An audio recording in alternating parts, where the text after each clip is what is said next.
l'invité du jour. Bonjour, professeur.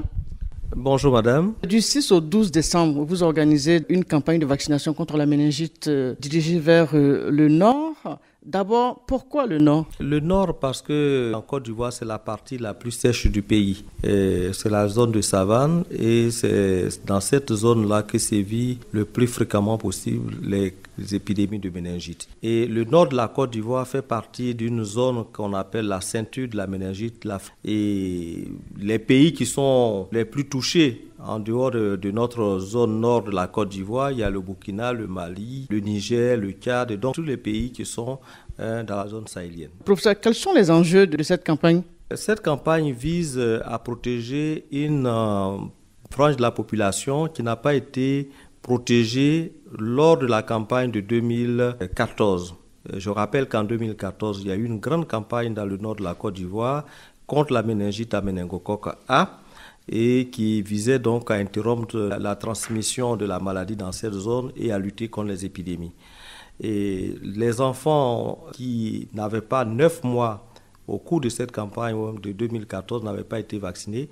Et tous les enfants qui sont nés après, jusqu'en août 2018, tous ces enfants-là sont ciblés par cette campagne.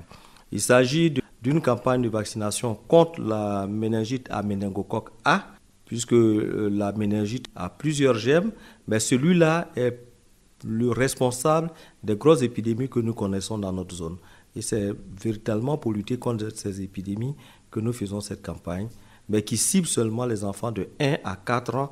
Et je rappelle que les adultes ont été déjà vaccinés en 2014 et que la protection dure 10 ans. Donc ils n'ont pas besoin d'être vaccinés. Voilà qui est clair. On va définir maintenant la méningite. Qu'est-ce que c'est? La méningite est une maladie infectieuse grave, mortelle, et qui entraîne des raideurs de la nuque, la fièvre, des céphalées, ce qui peut aller vers la perte de la conscience du malade jusqu'au décès. La méningite n'est pas seulement due au méningocoque A, il y a plusieurs germes, il y a le pneumocoque, l'hémophilus influenzae, il y a même les méningites virales. Le genre qu'on connaît avec le méningocoque A, ce sont des épidémies, et des épidémies qui touchent pendant la saison sèche une partie importante de la population. À côté de la méningite A, est-ce qu'il y a d'autres types fréquents en Côte d'Ivoire? Oui, il y a par exemple la méningite à pneumocoque.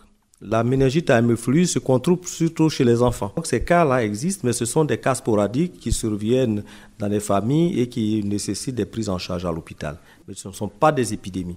Nous, ce que nous cherchons à lutter contre, c'est les épidémies. On rappelle qu'aujourd'hui, c'est dans le programme élargi de vaccination. Alors, qu'est-ce qui a, suscité son entrée au programme? Son entrée au programme a été suscitée par le fait qu'on voulait lutter de façon durable contre les épidémies de méningite.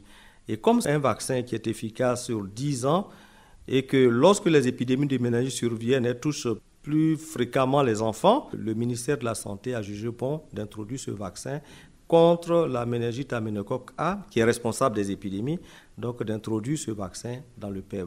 Cela permet de protéger la frange de la population la plus vulnérable et d'avoir une immunité sur 10 ans. Vos équipes seront dans le nord. Alors, concrètement, sur le terrain, professeur, comment ça va se passer? Des équipes donc, qui vont organiser dans des centres fixes, dans les villes, dans les villages, dans les campements. Cette campagne va être un peu différente de la campagne contre la polio, où nous avons des volontaires qui sillonnent les maisons, donc qui rentrent dans les maisons. Cette fois-ci, nous allons avoir dans les villages et dans les quartiers des équipes fixes de santé. Et donc, nous appelons la population à se rendre dans ces centres fixes pour faire vacciner les enfants. Je rappelle, les enfants de 1 à 4 ans. Donc, vous vérifiez bien que votre enfant se trouve dans la cible et vous l'emmenez au centre de santé et pour qu'il soit vacciné ou dans le poste fixe de vaccination qui aura été créé dans votre quartier. Il faut rappeler que la vaccination est gratuite. Bien, cette vaccination elle est gratuite. Le ministère de la Santé a tout fait pour mettre à disposition les vaccins, de même pour mobiliser le personnel nécessaire pour que cette vaccination puisse avoir lieu. Pour qu'on puisse atteindre les 100%, c'est la mobilisation des parents. Bon courage. Je rappelle que vous êtes le directeur coordonnateur du programme élargi de vaccination. Merci, professeur. Merci, Madame Kadi.